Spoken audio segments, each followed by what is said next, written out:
We have made arrangement for the postal ballot facility for absentee voters, and three types of absentee voters have been identified. That is the senior citizens with the age above 80 plus, the PWDs with the benchmark disability, and those who are COVID affected.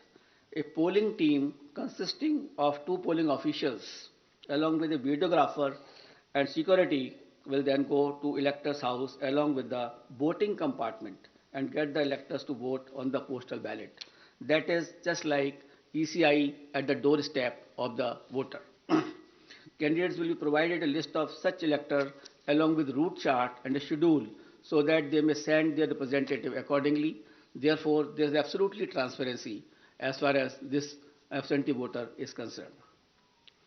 We have also given a facility of online nomination to the candidates. This is an optional facility, and we would like the candidates should use this facility so that the physical contact can be reduced and online facility can be fully utilized by the candidates who are coming for contesting the poll.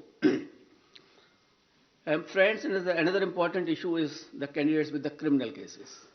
Each and every voter has a right to know the background of the candidate. Among other measures to ensure ethical elections, emphasis is also given on mandatory publicity of criminal antecedents. Candidates with criminal antecedents are required to publish information in this regard in newspaper and through television channels on 3 occasions during the campaign period.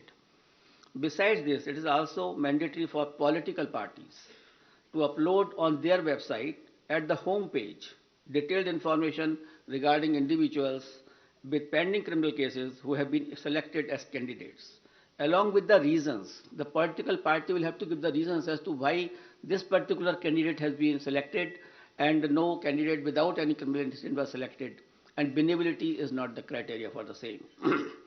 And the details will be published within 48 hours of the selection of the candidate and not prior to 2 weeks before the first date of filing of nomination as was done earlier. The details of such candidates will also be available on Know Your Candidate. That is an app developed by the ECI. Measures for ensuring peaceful and transparent polls.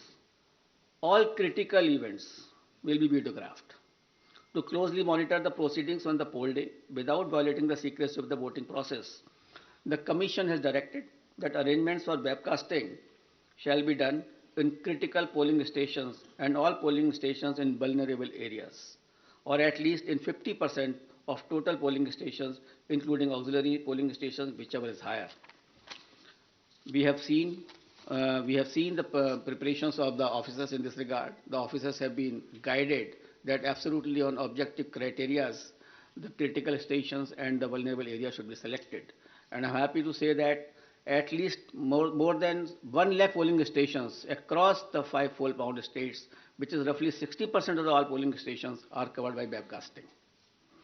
To ensure further transparency, officers of the civil services drawn from IAS, IPS and IRS and other account services shall be deployed as central observers in the coming elections. Nearly 900 observers, general observers, police observers and expenditures observers will keep a watch on every aspect of elections in the field. Special observers will also be deployed if necessary. Another important issue is the expenditure monitoring.